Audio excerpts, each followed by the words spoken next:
Muy buenas noches, distinguidos amigos, amigas.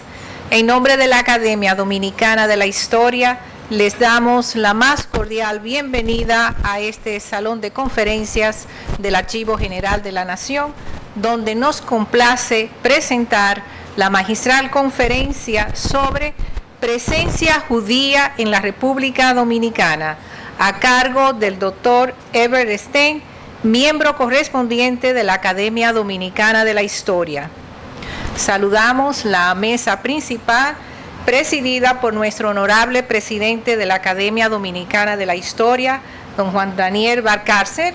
Pido un aplauso.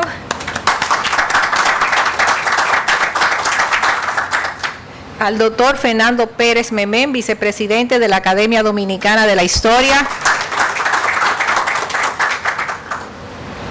Y por supuesto al distinguido conferencista y miembro correspondiente de la Academia Dominicana de la Historia, doctor Herbert Stein.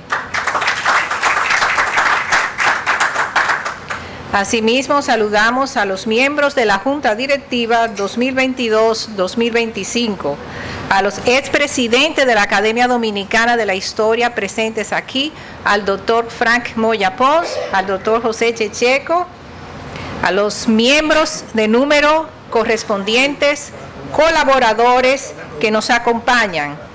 Asimismo, a los invitados especiales, al honorable Ilan Shalom Boulay, cónsul de la Embajada del Estado de Israel en la República Dominicana. A los invitados especiales, destacadas personalidades que esta noche nos acompañan, profesores, investigadores, a la señora Begoña de Stein presente, a los amigos y amigas del doctor Stein también que se encuentran dándole apoyo en esta noche magistral. Y a todos los amigos que como siempre nos acompañan en las actividades de la Academia. Muchas gracias a todos por estar aquí. A seguidas vamos a llamar al honorable presidente de la Academia Dominicana de la Historia, doctor Juan Daniel Valcárcel, quien hará las palabras de bienvenida de manera formal. Gracias.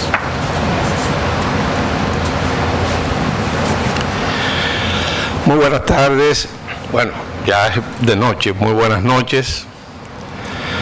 Distinguidos amigos, amigas de la Academia, académicos presentes, pasados presidentes que ya fueron mencionados, doctor Moya Pons y el licenciado José Checheco, a los académicos correspondientes y de número que nos acompañan, amigos de la Academia que de manera consecuente nos brindan su respaldo, y en especial pues a nuestro conferencista, el miembro correspondiente, el doctor Herbert Stein.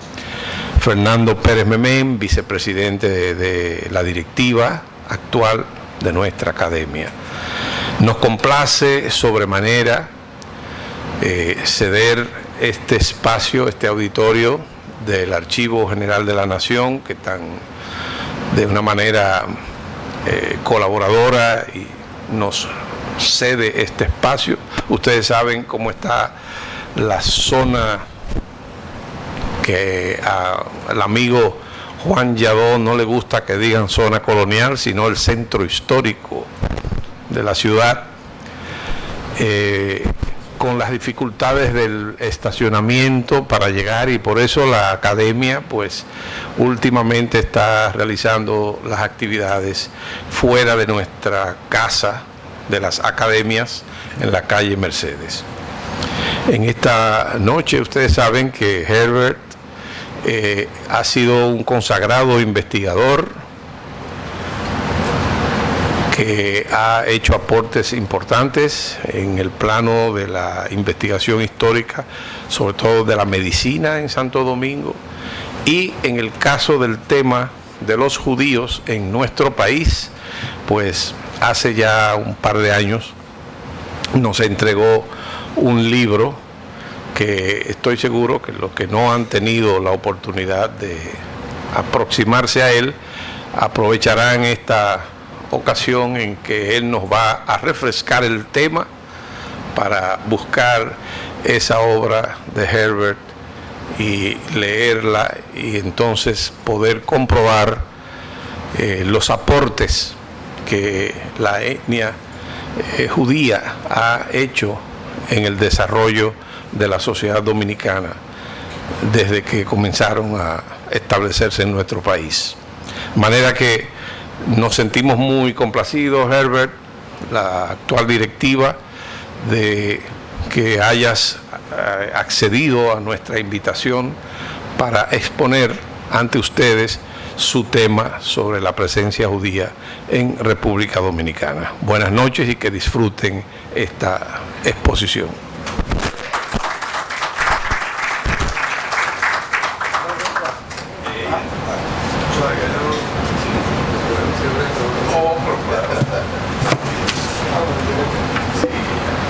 Agradecemos las palabras del honorable presidente de la Academia Dominicana de la Historia y a continuación vamos a conocer un poco de la trayectoria de nuestro conferencista de la noche, el doctor Herbert Stein.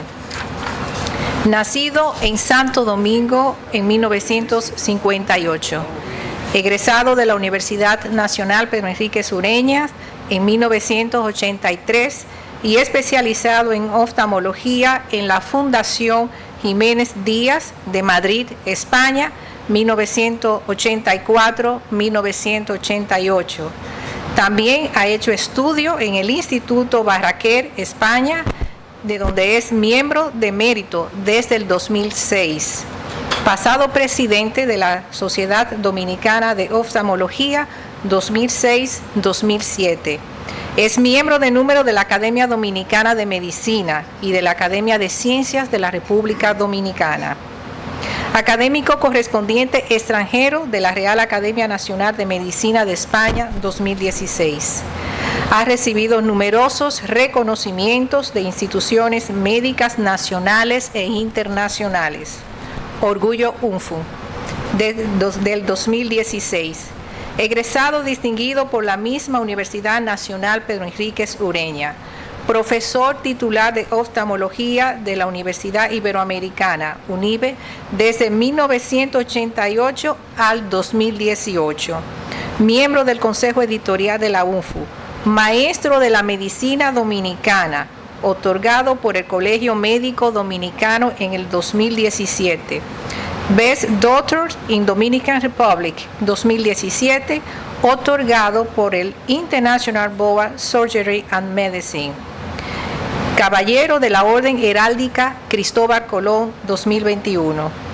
En el campo de la historia ha realizado investigaciones y publicaciones que le han merecido ser distinguido como miembro correspondiente de la Academia Dominicana de la Historia, presidente de la Sociedad Dominicana de Historia de la Medicina 2019-2021, miembro de la Sociedad Internacional de Historia de la Medicina, autor de la columna de Historia de la Medicina Dominicana en el periódico El Caribe desde marzo del 2013, autor de la columna Historia de la Medicina Dominicana en el periódico digital Acento desde el 2015.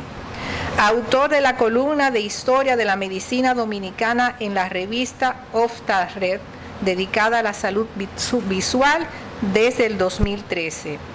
Autor de la columna de Historia de la Medicina en la revista Archivos Dominicanos de Medicina, revista de la Academia Dominicana de la Medicina.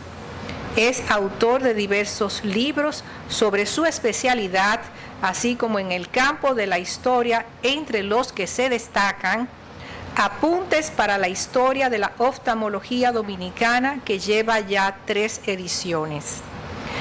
Apuntes y documentos para la Historia de la Medicina Dominicana del siglo XX, tomos 1 y 2.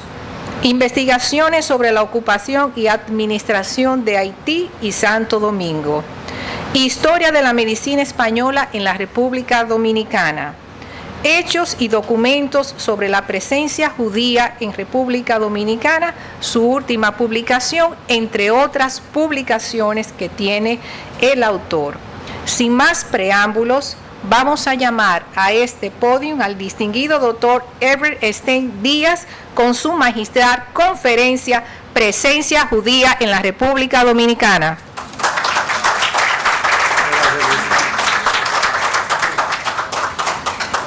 Buenas noches a todos. Muchas gracias a la Junta Directiva de nuestra academia. Sí. Da las gracias al Cónsul General del Estado de Israel, Ilan Bulles, que tiene un mes en el país. Y ya, o sea que damos la bienvenida a nuestro país, a los pasados presidentes de nuestra academia, el licenciado José Checheco y al doctor Frank Moya Pons. Y a todos ustedes, buenas noches. Vamos a hablar, me quitan la luz de aquí, por favor. Vamos a hablar de un tema que es sobre la presencia judía en la historia de la República Dominicana, y yo le agregué el subtítulo, un toque personal, porque esto no funciona así. Ese es mi papá, en el año 1957, en la inauguración del centro israelita de la entonces Avenida Angelita, hoy Avenida Sarasota, en diciembre.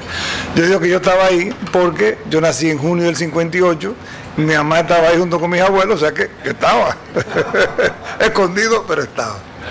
Y la otra razón que le agradezco mucho a don Bernardo Vega, siempre que Bernardo me ve me dice, sí, porque usted lo de Sosúa. Y yo nunca vi en Sosúa. ¿Qué pasa? O sea, como que hay algo más que yo no sabía. Y hablando con el anterior embajador de Israel, Daniel Sabán, vamos a escribir qué ha pasado, porque realmente el mundo entero conoce Sosúa como un dato sumamente importante, como veremos, pero hay mucho más. Yo me sorprendí de todo lo que encontramos. La historia podemos comenzar desde el mismo momento del descubrimiento. Simon Wiesenthal, un famoso autor judío, habla de la Operación Nuevo Mundo, en la cual Colón salió justo antes de que comenzara en efecto el Edicto de Granada, que expulsó de la península ibérica a todos los judíos sefardíes. Entonces él dice que ya llegaron en ese viaje muchas personas. Dentro de este camino también aparece un personaje sumamente interesante, que es el rabino Enrique Uco, que es un rabino alemán que estuvo en nuestro país a partir del 39.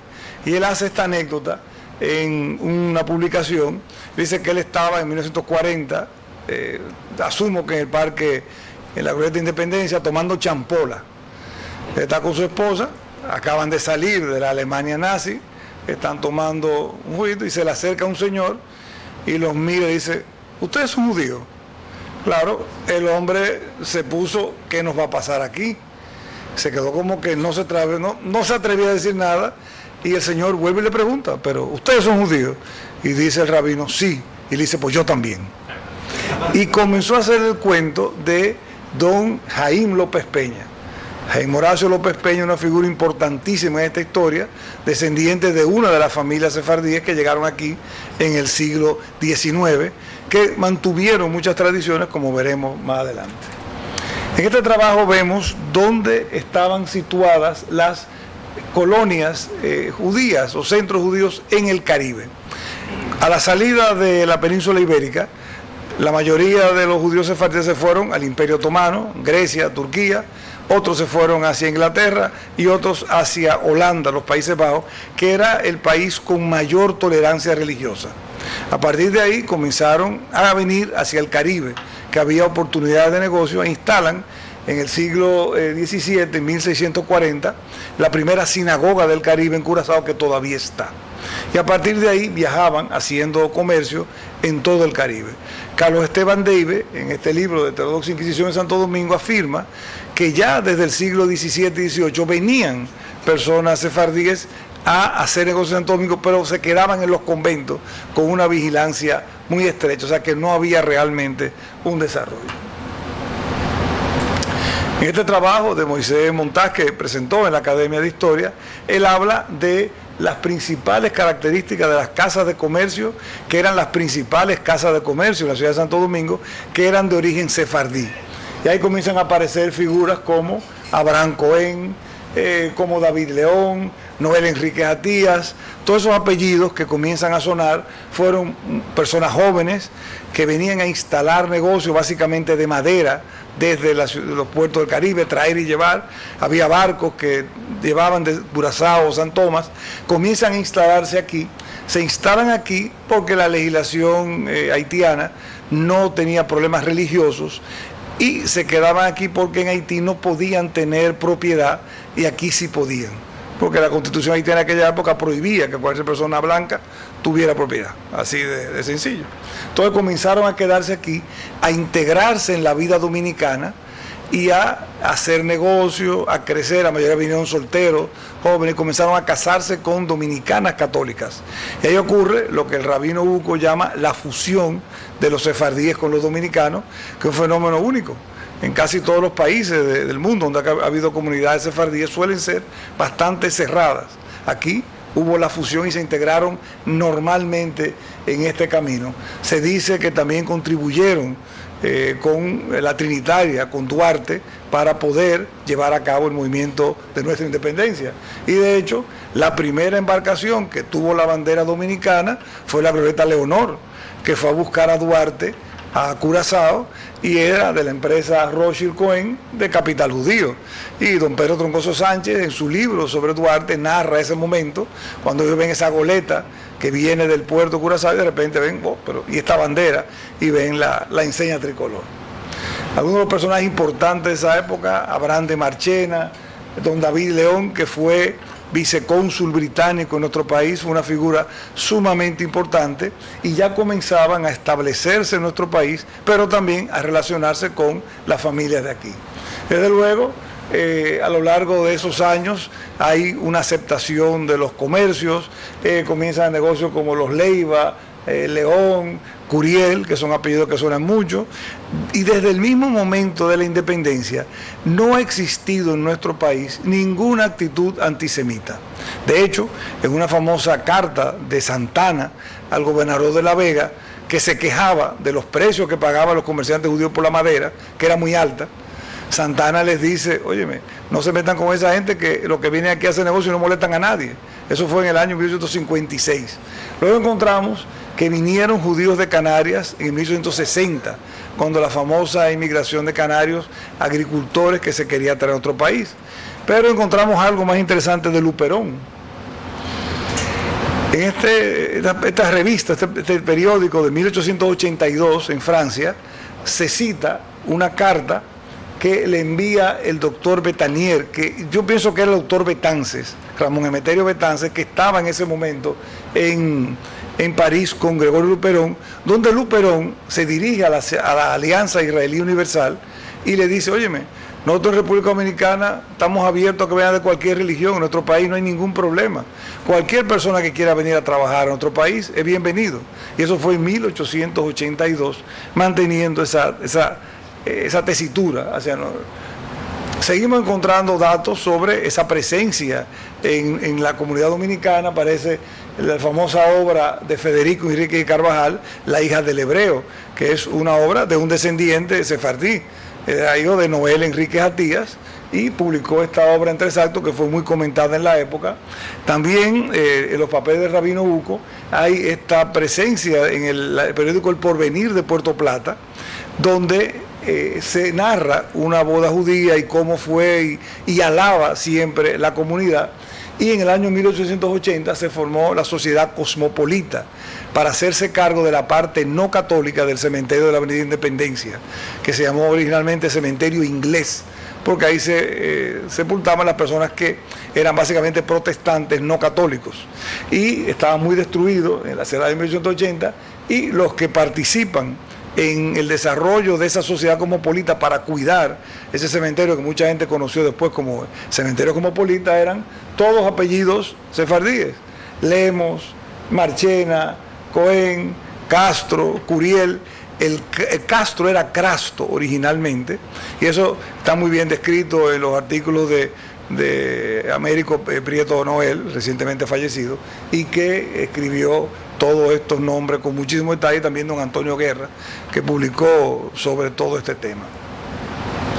Estas son imágenes, el arquitecto Mubarak andaba con nosotros cuando hicimos esa foto, del cementerio de la Avenida Independencia, donde están láminas de familias como la Curiel, que es un apellido muy sefardí, o Crasto, fíjense que ahí todavía está Crasto, no Castro como se cambió después, León, y el primer judío enterrado en ese cementerio fue Jacob Pardo en 1826.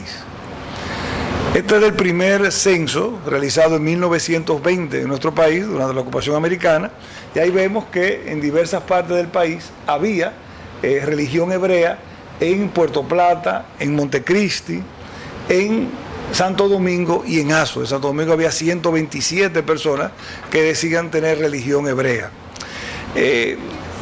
Aquí en el desarrollo del censo no se especifica si se incluían los soldados del ejército de ocupación americano, que suponemos que habría algunos que eran de religión judía, pero se asemeja mucho a lo que Luperón había ofrecido en 1882 para que vinieran a Azua, Montecristi, Puerto Plata, Santo Domingo, que eran los principales puertos marítimos de la época. Y siguen apareciendo datos interesantes. Esta es una figura que se llamaba Heinrich Goldberg, que fue un judío, nació en Berlín, era médico, y utilizó el nombre de Filareto Cavernido. Era un anarquista de esos que creían en las comunas, hizo una comuna en Alemania, lo expulsaron, llegó a Haití, también lo expulsaron y se instaló aquí en Arroyo Frío de Moca en el año 1929. Como ustedes comprenderán, una comuna comunista, anárquica en Moca, en la dictadura de Trujillo, pues no tenía muchas posibilidades, y en 1933 murió. Su familia se mudó después a Jarabacoa, donde todavía quedan descendientes de este personaje que dice Bernardo Vega, que fue el primer comunista muerto en República Dominicana. O sea que había eso. Luego el cementerio de la Avenida Independencia ya colapsó y se hizo el nuevo cementerio judío en la Aníbal Espinosa, donde hay pues muchísimas figuras. Están ya familias como los Frankenberg, Ransohoff y don Wolf Paebonsky, que fue el fundador de la parroquia israelita en República Dominicana. Ransohoff es un caso interesante de esos que llegaron antes de la Dorsa, porque él era judío pero la esposa era protestante, y esos matrimonios tampoco eran aceptados en la Alemania nazi y tuvieron que salir hacia acá. Y luego llegamos al 1938, que ocurre la conferencia de Evian, la conferencia intergubernamental para el problema de los refugiados. El presidente Roosevelt tuvo la presión, sobre todo de las comunidades judías de Estados Unidos, que forzaban para que se buscara alguna solución al cerca de 500.000 en ese momento de refugiados que se pensaba que había en Europa. En esa conferencia asistieron 42 delegaciones y países, y todas dijeron sí, pero no, menos República Dominicana, que el representante era Virgilio Trujillo Molina, en ese entonces embajador dominicano en Bélica, que dijo: nosotros aceptamos todo el que venga, tenemos las puertas abiertas, el único. Entonces, en ese momento ya comienza a correrse la voz, pero déjeme decirle una cosa: nunca en Estados Unidos se varió el régimen de visas. El número de cuotas de la cantidad de personas que podían viajar a Estados Unidos de cada país siguió siendo el mismo a lo largo de todo este proceso. O sea, aunque llega Evian, aunque el presidente Roosevelt, Somerwell, todos decían que había un problema, no se hizo nada para abrir las puertas a esa gente. Entonces la conferencia de Evian fue realmente un gran fracaso. Países como Australia decían que no tenían terreno, Brasil decía que no quería complicarse con una nueva raza, Colombia decía sí lo aceptamos, pero tienen que hacerse católicos. O sea que todo el mundo dijo sí, pero no. Y entonces comienzan a llegar a nuestro país personas antes de Sosúa, antes de que exista la Dorsa.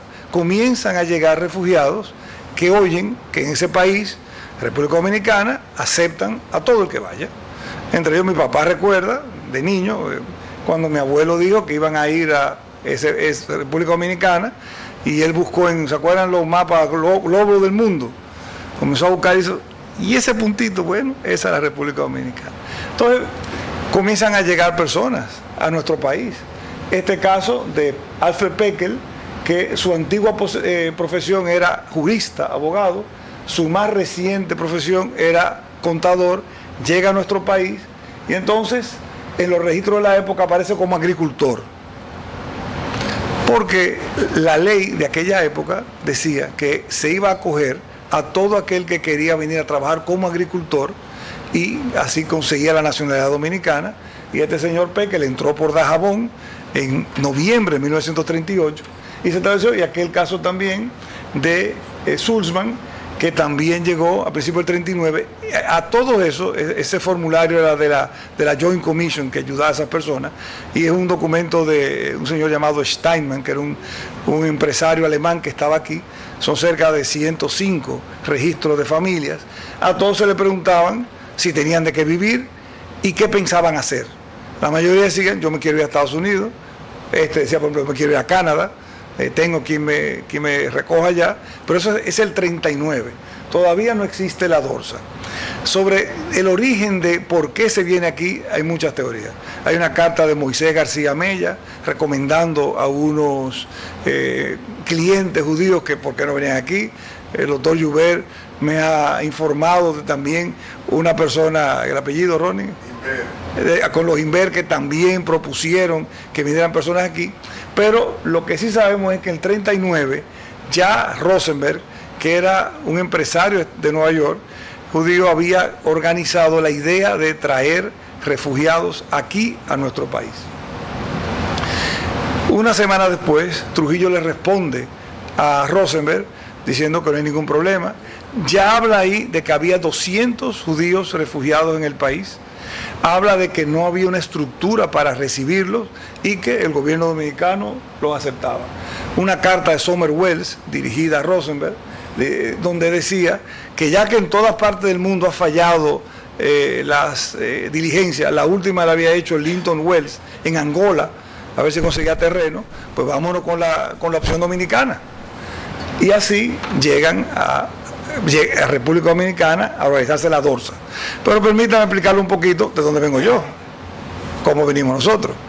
Ese es el pueblo donde nació mi abuelo, Isidoro Isaac, se llama Burham, y mi bisabuelo era Marcus Stern. Esta foto la hice yo cuando fui con mi esposa, cuando cumplí 60 años, en el 2018, al mismo pueblo ya había desaparecido la casa. Ya no estaba, y mi abuelo era viajante de comercio y se dio cuenta de lo que estaba pasando. En el año 2018, una señora de allá nos recibió y nos dio por todas partes y me pidieron que fuera al ayuntamiento a firmar el libro de visitas porque era la primera persona, apellido Stern, que visitaba ese pueblo desde 1942. De lo fuerte que fue ahí la represión o el asesinato contra los judíos. Por el otro lado está la familia de mi abuela. Esta casa, también del mismo viaje, está en Bollendorf, un pueblo que queda en la frontera con Luxemburgo.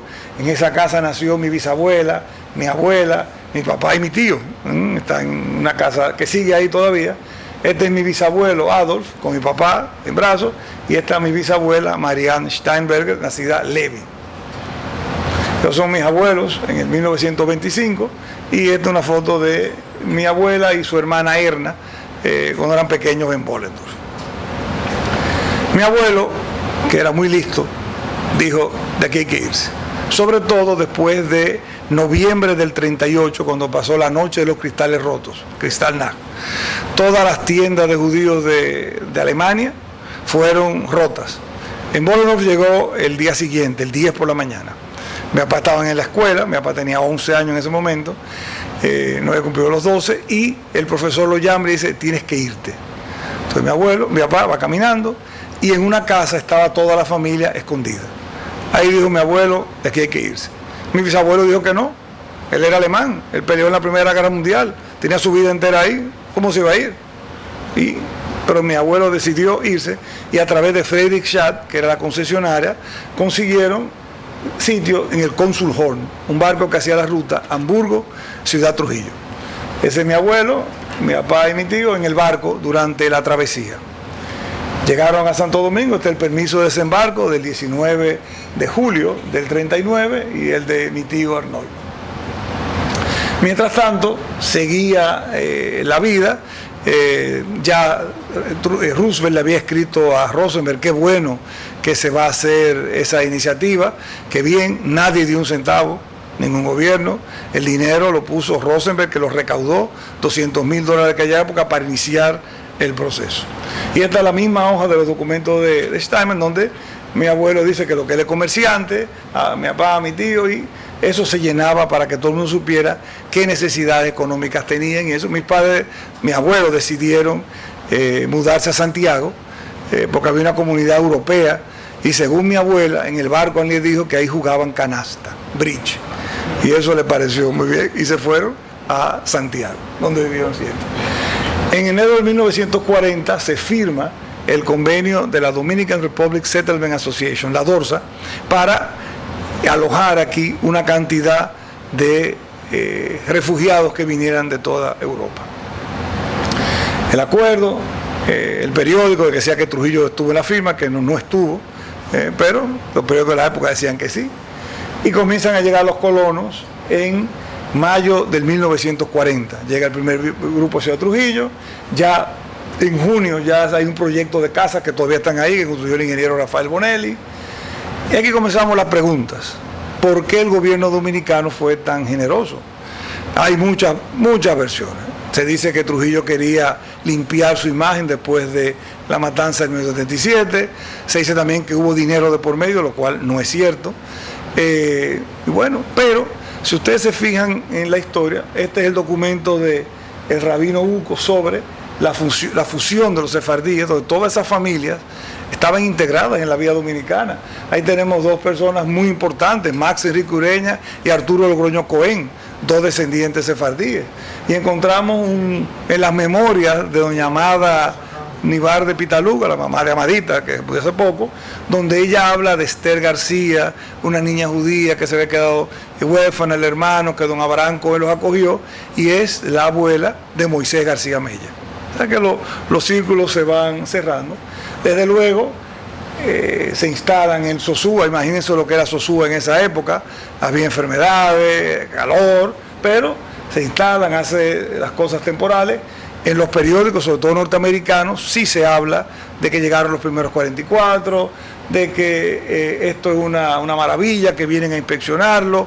Hay una entrevista con el archiduque de Austria, Otto de Austria, porque en todo momento la DORSA nunca fue una agrupación judía. La DORSA estaba abierta a cualquier persona de cualquier religión, y esto lo afirma en esta reunión con Trujillo, donde dice que cualquier persona de cualquier religión puede venir a instalarse ahí. Por las circunstancias que se dieron, pues fueron mayormente judíos. Todos tenían una ficha que se le llenaba a todos los colonos, y esta es una de la familia Kohn, de Ernest Kohn, donde claro se dice que era dentista agricultor, porque para poder conseguir la nacionalidad tenía que ser agricultor.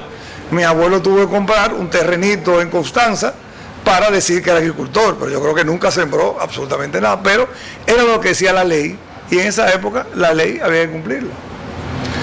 Nunca hubo un asomo de antisemitismo, fue una excelente interacción. No quiere decir que fuera fácil, yo creo que Fran Moyapón le envió al rabino Uco un trabajo, una tesis, donde decía todas las dificultades que pasaron, y es verdad que fue difícil, pero no tenía nada que ver con problemas de religión, de raza, nada. Era que, imagínense ustedes, un dentista que viene de Rumanía con una mentalidad y se encuentra a trabajar en ese Caribe, en ese calor, pues óyeme, se hace difícil, y la interacción al principio costó, pero se superó.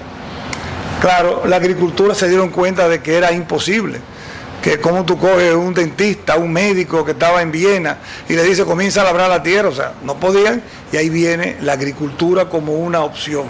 Y de hecho surge la cooperativa de Sosúa, que fue la agrupación de todos los colonos, eran dueños de esa cooperativa, donde vendían todo lo que producían, la leche, todo, para que la cooperativa lo vendiera más adelante. Recuérdense que muchos de estos judíos que venían tenían una mentalidad socialista, porque el kibutz es una estructura muy, muy social, y ellos vinieron con esa idea. Entre las cosas que se han hecho los judíos de luego era que eran los comunistas de la época y después fueron los grandes capitalistas, pero bueno, son cosas de la historia. Y desde luego de esa idea de la cooperativa del colmado Sosúa, surge el queso, de la leche, y surge el salami. El salami que todos los dominicanos conocemos y que es tan dominicano, surge de ese trabajo de los colonos que lo hicieron en Sosúa. Yo siempre digo que la importancia de Sosúa tiene que ver con la vida y la muerte. La celebración al año del primer aniversario, esta es una carta que le mandan a mis abuelos, la firmó don Pedro Trocoso Sánchez como viceministro, dándole visa a mi bisabuelo, mi bisabuela, mi tía abuela y mi tío abuelo, porque mi abuelo tenía 2 hermanos que se habían ido a Nueva York cuando la Gran Depresión. Había pedido la visa en el 38, que no había llegado, llegó en el 42. Y llegó la de Santo Domingo en el 41, pero ya era tarde. Ese documento que ustedes ven es el documento del Yad Vashem, el Museo del Holocausto, donde está registrado mi bisabuelo. Como lo que pasó, donde murió, está todo perfectamente registrado. Y estas son imágenes. ¿Se acuerdan la casa que le enseñó y donde nació mi papá? Pues había una escalera y en esa escalera han puesto las piedras. Hubo un arquitecto y escultor alemán que decidió poner frente a cada casa donde había vivido una persona afectada por el Holocausto, pusieron las piedras, que llaman las piedras en el camino, donde se narra lo que pasó con esa gente. Y en esas piedras pues está la de mi abuelo, mi bisabuelo, mi bisabuela, que murieron en Treblin, en 1942, y mi Herbert, que yo me llamo Herbert por ese tío, y Erna, la hermana de mi abuela, que murieron en diferentes campos, y mis abuelos y mi papá y mi tío que emigraron hacia la República Dominicana. Eso está en muchísimas partes en Alemania y la idea es que cuando la gente vaya caminando se tropiece con esa realidad. No solamente judíos, personas que no eran del régimen, homosexuales, lo que fuera, o personas discapacitadas. Muchos discapacitados fueron asesinados igual en el Holocausto. La vida seguía, las bodas, seguía la vida. Aquí se publicó en el año del 43 al 44 el Diario del Sábado, un semanario israelita, donde se ponían todas las noticias de la comunidad, quién moría, qué pasaba. Se narra la visita de Yehudi Menuhin, uno de los violinistas más famosos de la historia de la música. Se habla de las circuncisiones, de quién se hace ciudadano dominicano, que venden mazo, que hay un concierto de la Unión de Refugiados Austríacos que va a tocar Conrado. O sea, todo eso, la vida sigue. Desde luego, en todas partes de Israel, sobre todo, se recuerda esa gesta y se rememora en los periódicos. Además de la Dorsa, el Joy Relief también tenía una finca donde ayudaba a muchas de estas personas que, como les he mostrado antes, llegaron antes y se establecieron aquí. Un caso interesante es de la familia Koenig. Ellos llegaron de Austria, trabajaban en colchones, lo siguieron haciendo aquí, pero les quería mostrar este pasaporte pisado por ellos en Italia en 1940, donde se dice visado gratuitamente gracias al acuerdo firmado por el gobierno dominicano. Una de las grandes mentiras que se dicen sobre nuestro país es que los funcionarios dominicanos se hicieron ricos con estos refugiados y no es verdad. En los documentos de la Dorsa, que yo los tengo todos, y lo he buscado a ver si había algo al contrario, mencionan que todos los diplomáticos dominicanos en Europa hicieron más allá de lo que podían. Eduardo Latorre decía que cerca de 15.000 personas habían sido rescatadas por los diplomáticos dominicanos. Mencionan mucho a Telésforo Calderón, que es el abuelo del actual rector de la UNFU, de Miguel Fiallo. Pero con Virgilio Cotró hablábamos de este reporte. De repente, en 1942, una asociación que se llama la Brookings Institution, que todavía está en Estados Unidos, de orientación demócrata, publica un reporte sobre la situación de los refugiados en República Dominicana. 400 páginas que son una descripción completa del país. Dedica 60 páginas a las lluvias, habla de los problemas, habla del problema de la alimentación, dice que en nuestro país en 1942 se seguía comiendo exactamente igual que cuando llegaron los españoles en 1492. Decía que iba a haber muchos problemas porque la población era enteramente negra y los blancos no podían adaptarse aquí. Una cosa terrible. Yo lo tengo, el reporte, y todo lo que habla son cosas negativas. Fue tanto el punto que el gobierno preparó un documento para ripostar todo eso, en que estaban don Emilio Rodríguez de Morici, Manuel Troncoso de la Concha, Julio Ortega Frier, y también estuvo originalmente don Virgilio Díaz Ordóñez. Y se formó el Comité Dominicano para promover la inmigración hebrea, algo que en ningún otro país surgió, y uno de los participantes era don Ambrosio Álvarez, el papá del actual canciller, de Roberto Álvarez. Es un documento que, como dice el reporte, realmente, ¿por qué? Una de las cosas que a mí más gracia me hizo, que dice que el deporte dominicano era el soccer, el fútbol. O sea, aquí en el año 41 había 2 equipos de fútbol que eran de refugiados españoles que jugaban por la afuera de Santo Domingo. No había más, aquí nadie jugaba fútbol. Y lo ponen en ese reporte. Entonces, no se entiende qué buscaban. Y desde luego, era una respuesta a lo de los 100.000 refugiados. Evian fue en julio del 38. Y ahí República Dominicana dice, nosotros aceptamos a todo el mundo. Y se reafirma o se ratifica en Londres en agosto de ese año. Y le preguntan a Virgilio Trujillo, ¿cuánto ustedes pueden aceptar? Todo lo que haga falta. 50.000, bueno, 100.000, sí. O sea, no tenía instrucciones de cuánto eran. Y realmente no tenía idea de lo que era 100.000 personas. Pero de ahí surge el dato de los 100.000, que nunca realmente llegaron, pero mostró la actitud del gobierno dominicano de acoger a esa gente y esta sensación de que en Estados Unidos hubo siempre un pero hacia que vinieran los refugiados aquí.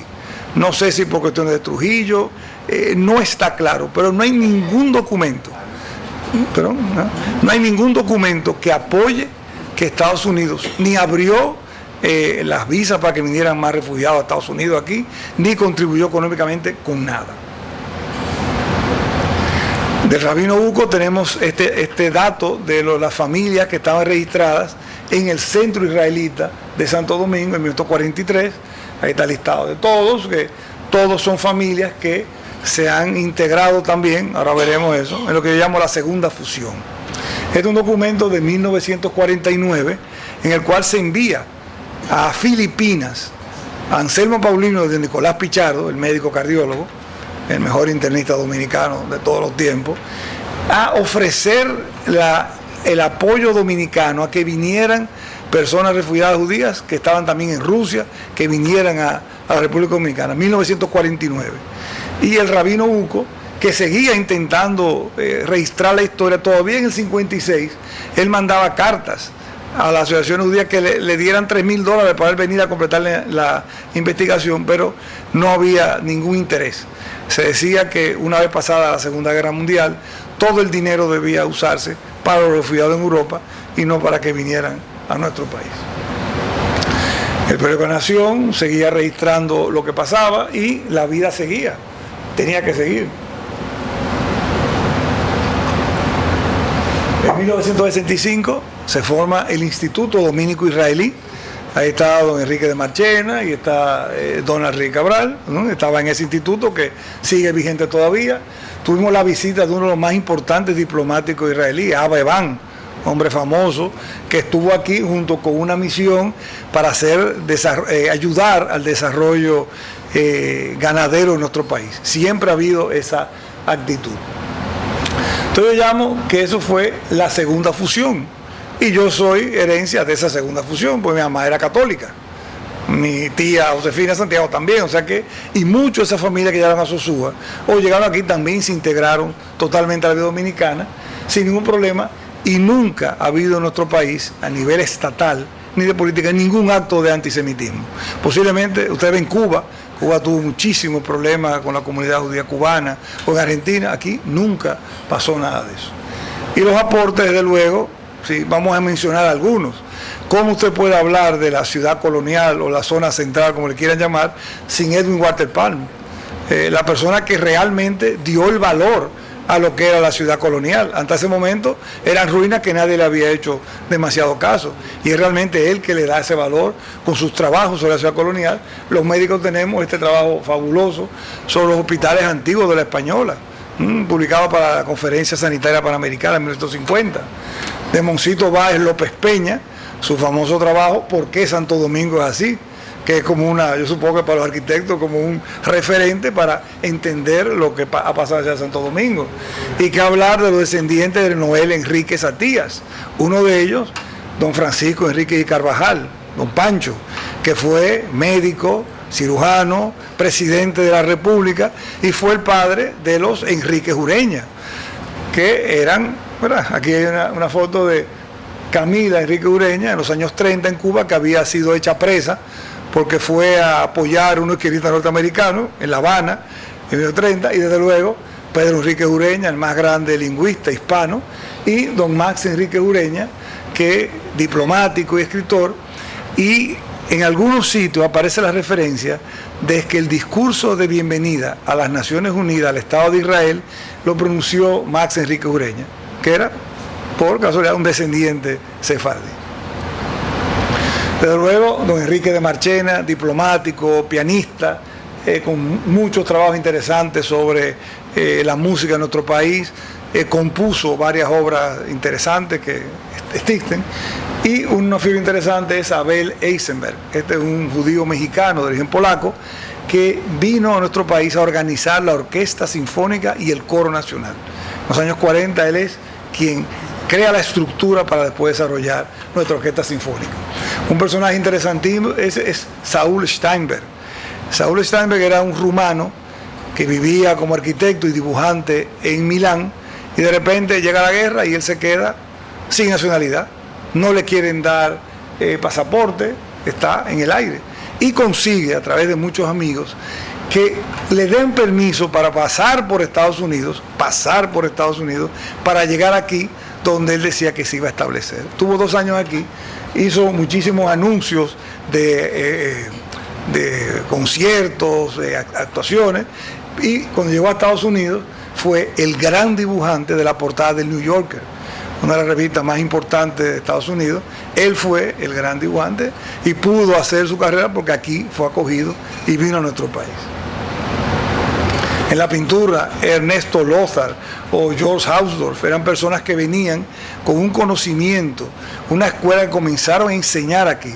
Aquí está Hausdorff pintando la catedral y para el 1944 una exhibición de Lothar. Y llegamos a un personaje sumamente interesante que es Conrado. De hecho, las fotos que están aquí son de Conrado. Conrado era Kure Schnitzer, que era un médico judío de Viena, que tuvo que salir cuando los alemanes, los nazis ocupan Austria, se va a Bélgica a refugiarse, y ahí conoce al doctor Víctor Manuel Soñé Uribe, que era dermatólogo, que era diplomático y estaba haciendo la especialidad en Bélgica. Y él le dice, pero vete a mi país, que allá no hay problema. Y así llega Conrado aquí, antes de la Dorsa, en el 39, después se fue a Estados Unidos y publicó este libro en Los Ángeles sobre electrocardiografía. Él llega aquí y comienza a darse cuenta de que no puede trabajar como médico, no conoce el idioma, le toma 1 año convalidar. ¿Qué hace?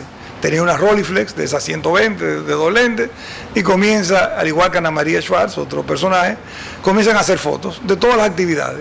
Y durante muchos años él hizo cerca de 32.000 fotografías, que están aquí en el archivo. Se publicó hace poco un libro, pero yo tengo todos los índices que él publicó con cada una de esas fotos, que era. Él escribía de cada foto, que realmente no fueron 32.000. Me parece que cada sitio que retrataba hacía 6, 7 fotos, y ese total llega a los 32.000, pero aquí pone dónde era cada uno. Y hay fotos, esta que está aquí, pero esta es Darío Contreras y Germán Emilio Hornes. Ese es el Hospital de Niños Ramfis, el leprocomio de Nigua con el centro del doctor Guillermo Herrera, la sala de electroshock del manicomio. Como él era médico, él sabía lo que tenía que retratar, y yo tengo muchísimas fotos de casos médicos tomadas por Conrado en otro país, que mucha gente piensa que era español, pero realmente era Kurt Schnitzer. Hausdorff, que fue un profesor que dio escuela aquí enseñando en la Escuela de Bellas Artes que se iniciaba en esos años en Santo Domingo. Muni André, que era una impresionista muy importante, que también estuvo en otro país. Y aquí menciona este libro Ana María Schwartz, que llegó también en esa época, pero esa, diferente de Conrado, que iba a todos los eventos Y venía aquí, hacía fotos y después nos la vendía a todos. Ana María iba al Parque Independencia, al Parque Colón los domingos, que estaban toda la familia con sus niños, iba haciendo fotos de los niños y la semana siguiente volvía y les vendía las fotos que había hecho la semana anterior. Y así estableció, tuvo un gran estudio que estaba en la Avenida Pasteur y después fue a Puerto Rico.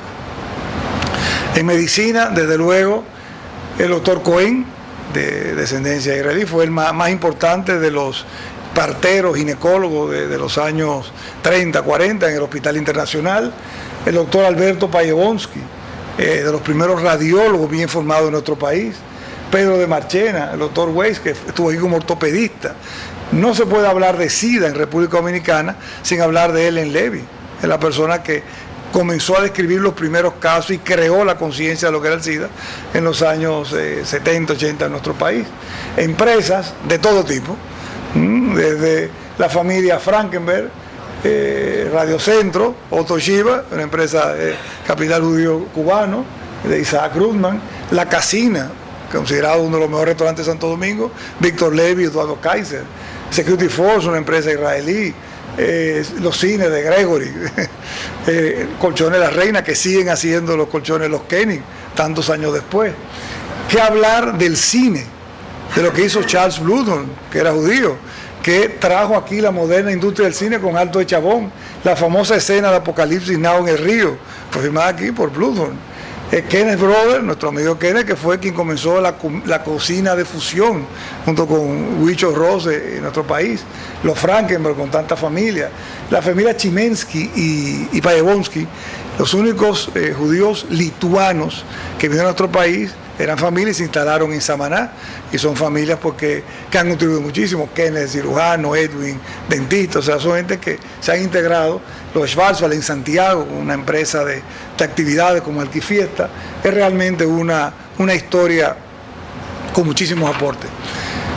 En el 2022 tuvimos la oportunidad de participar en un homenaje, un recordatorio de las víctimas del Holocausto en Sosúa, con el alcalde de Sosúa, el embajador de Marruecos, Dani Virán, el anterior embajador de Israel, Yvonne Mills, que es hija de Hermann Strauss, una de las figuras más importantes de la Silca y de Productos Sosúa, y el entonces embajador alemán, Volker Pellet. Fíjense cómo se siguen manteniendo las tradiciones de hacer el matzo, se siguen haciendo en Sosúa tantos años después. La inauguración de la embajada, de la actual embajada de Israel, que estuvo el presidente Abinader, le entregamos a él y al canciller el libro, la Feria del Libro, y este es un proyecto que viene, que es una fundación diseñada por este señor que se llama Isaac Asa, que es un judío de origen sirio, mexicano, que tiene una fundación que se llama ILAN, que es la red latinoamericana israelí de desarrollo tecnológico. Ellos están cogiendo proyectos de tecnología y junto con Centro de Tecnología en Israel están promoviendo que jóvenes latinoamericanos desarrollen ideas, y Anil Drori de la comunidad judía de aquí. O sea que esta historia tiene muchos puntos. Realmente en el cementerio de la Unidad Espinosa hay esta placa que agradece en nombre de la comunidad judía de la República Dominicana la actitud que siempre ha mantenido nuestro país hacia todas las comunidades que vienen de cualquier país y sobre todo en este caso la judía. Muchas gracias.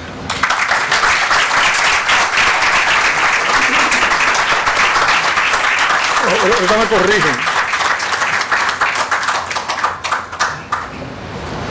Preguntas.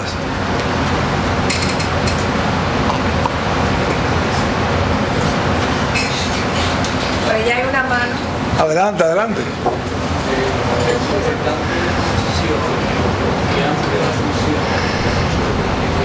Ya van a traer el micrófono. Sí, un momentito que no lo escucho.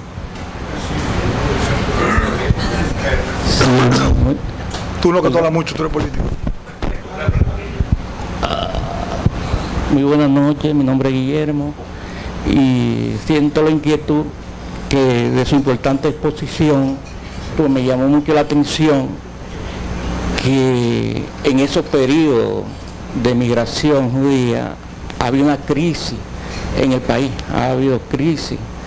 Entonces, a pesar de que ya usted había insinuado de que la facilidad que daba el país, que no ponía objeción a esos inmigrantes. No sé si había otro atractivo en el país que hacía que ellos emigraran aquí en el país. Quedar vivos. No había otra. Sobrevivir. No hay que darle más vuelta. O sea, era vivir o morir. No había otra opción. Sí, hay otra cosa que noto como que los judíos al final fueron útiles, sobre todo en la cultura dominicana. Sí. Eso es lo que usted llegó a insinuar. Sí, evidentemente. Entonces, quería saber si podía decir algo más acerca de esas manifestaciones de ellos. O sea, bueno, que no fueron estorbo aquí en el país. No, para nada. Y sobre todo en la parte de la pintura, en la salud, que es mi campo principal. En el año 42 vino uno de los mayores expertos del mundo en paludismo, se llama Israel Krieger, y estuvo aquí y ayudó a erradicar el paludismo que había en la zona de Bombita, cerca de Sosúa, pero después participó junto con la Secretaría de Salud Pública en las campañas nacionales de erradicación de la malaria en el año 42. O sea, como quiera que tú lo mires ahí. Está bien. Gracias. Gracias. Pelegrín. Hay que ponerle tiempo a Pelegrín, ¿eh? Bueno. Pelegrín después. Un segundito. Mi gran amigo Pelegrín. Básicamente era para aportar algo que puede ayudar a entender por qué dejaron de venir cuando el país estaba muy abierto. En el 39 se iniciaba la guerra en Europa. Pero ya en el 45, en Yalta, los grandes habían acordado la formación del Estado de Israel. Y eso se venía manejando desde antes. Y quien le notifica a Ben Gurión que se prepare porque se va a formar el Estado y tiene que estar preparado es Stalin. Entonces, el movimiento judío a nivel mundial lo que quería era básicamente que los judíos, ya acabando la guerra, en vez de venir a América, en vez de dispersarse por el mundo, se concentraran en el aliado hacia Palestina. Tiene sentido. Y porque ya había una comunidad en el Yisud, en Palestina, que lo podía albergar, y eso es lo que explica por qué llegaron 3.000 y pico, ¿verdad? No tanto. 1.000 y pico. Y no los 100.000. O sea, esa es la precisión. Creo, si mal no recuerdo, si mi memoria no me falla, lo explica bien en la historia del Estado de Israel, de Amos Perlmutter. Explica muy bien las corrientes que se fueron sumando. Primero los Ashkenazis, que la mayoría venían de Europa del Este. Claro. Y fueron los pioneros, eran de Europa del Este. Claro, sí. Y los sefardíes llegaron después. Sí. Ya esos venían de países musulmanes, en una buena parte. Entonces esa era la precisión que quería hacer para entender por qué el país no recibió más migración judía. Y la explicación, pienso yo, que lo he hablado con algunos amigos, de por qué se concentraron tanto en la agricultura, también tenía que ver con el hecho de que había necesidad de tener comida kosher. Y aquí no había comida kosher. Puede ser.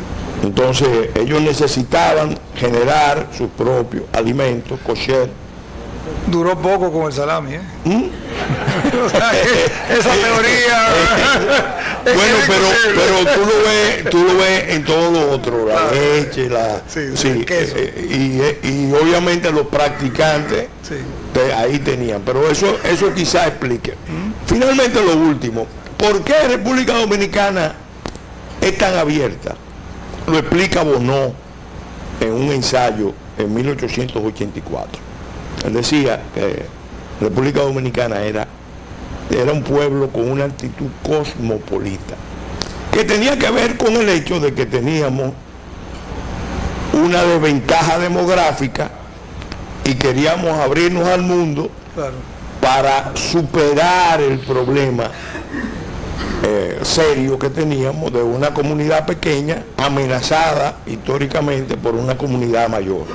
Entonces estábamos abiertos a todas las influencias, desde los chinos, los judíos, los árabes, los japoneses, los españoles. Ya hablamos. Entonces, obviamente, eso explica la actitud de apertura históricamente, desde el principio. Muchas gracias, ¿no? A mí, señor, que tiene nada. Gracias, Peregrín.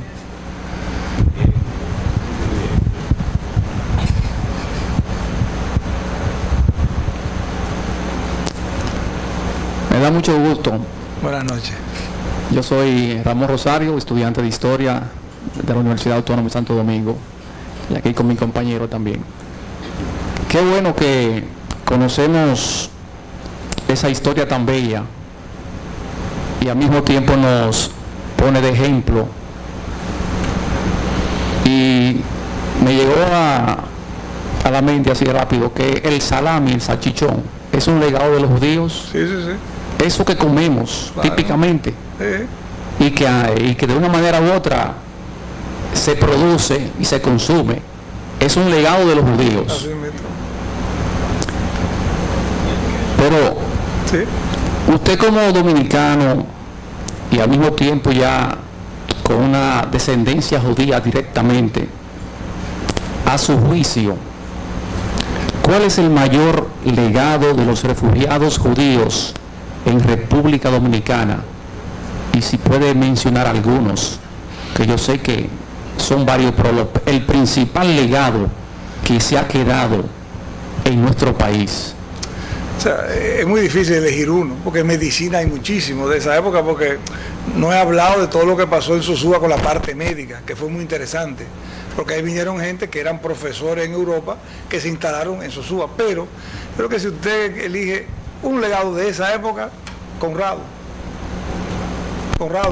nos narró con sus imágenes lo que pasó en esos años en el país. Todo lo retrató, desde juego de pelota hasta nevera, hasta fotos, de todo. Conrado, el país entero lo recorrió y lo retrató. Si tuviera que elegir uno,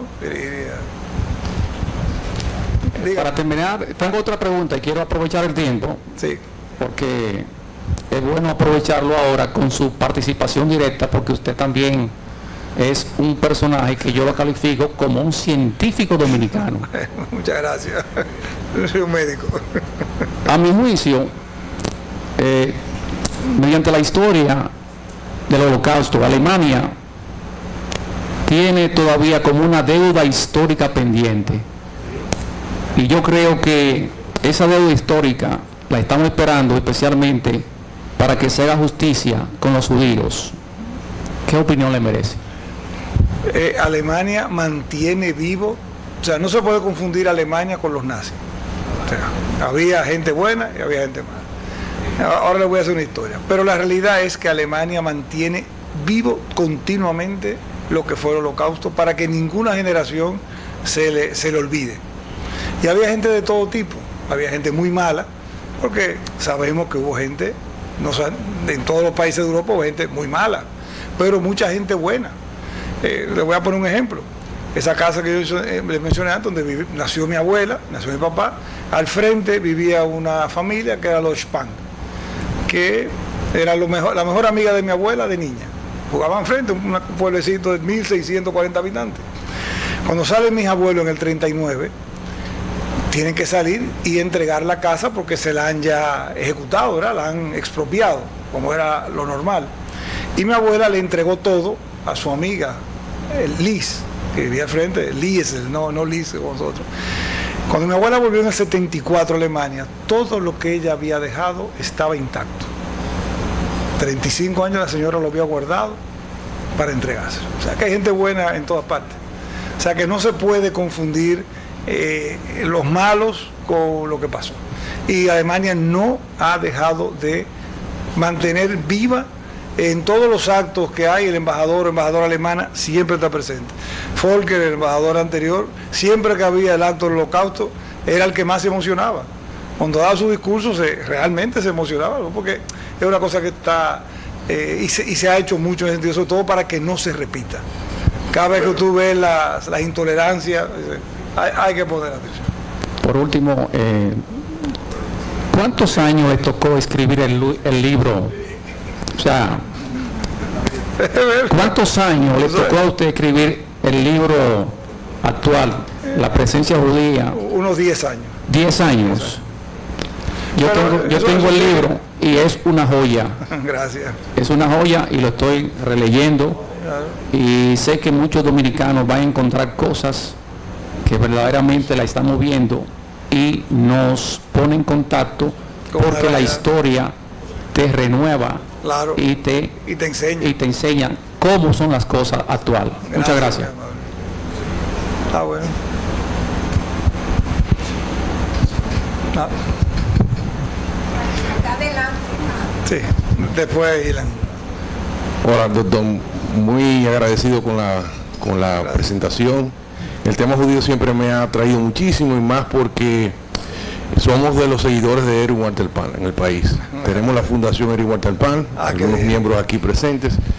Y Erwin Walter Pan es una figura cimera, no solamente para la República Dominicana, sino para toda la arquitectura histórica de América Latina.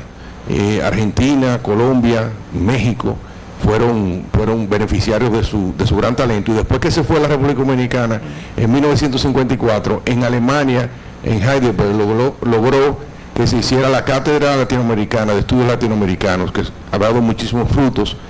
Y precisamente no solamente en el área de la arquitectura, la historia del arte, sino también en la literatura, con su esposa, Hilde Lowenstein, que es la fotógrafa, historiadora del arte también, doctora, y además que fue poeta, que surgió como poeta en la República Dominicana y cambió su nombre a Hilde Domi por el nombre de Santo Domingo. Entonces a mí me gustaría que cuando volviera a dar la conferencia, de alguna manera la presencia de la Fundación Erwin Walter Pan es un legado del pueblo judío en la República Dominicana. Es verdad, le agradezco y lo incluiremos. Yo creo que el último turno para el señor. Una corrección. El aporte más importante es de Abraham Cohen, porque es el que salva a Duarte de ser fusilado. Es verdad. Haga su apuesta. Quería preguntar que sabemos que en el año 1492 era la Inquisición, y con Colón han venido muchos mogones, así se dice, judíos marranos. Y no vinieron marranos porque no se habían convertido todavía, eran sefardíes. Quería preguntar si hay todavía evidencia de presencia judía entre esos años, entre los 1492 hasta los 1800, porque si vamos en Argentina, vas al cementerio en Argentina, ves muchos símbolos judíos. Eso también existe aquí en la... pero ya muy posterior. Nosotros éramos colonia española, y en la colonia española no se aceptaban los judíos. Entonces no hay evidencia, como después del siglo XIX sí la hay. Hasta ese momento la historia de David, pero no hay una presencia que se pueda constatar. Hasta 1820, 30 comienzan a venir de Curazao y San Tomás, no hay ninguna evidencia aquí. Pues nada, muchas gracias. Yo no soy político, no hablo tanto, y deja Pellegrini para hasta mañana. Relajando de Pele. Gracias.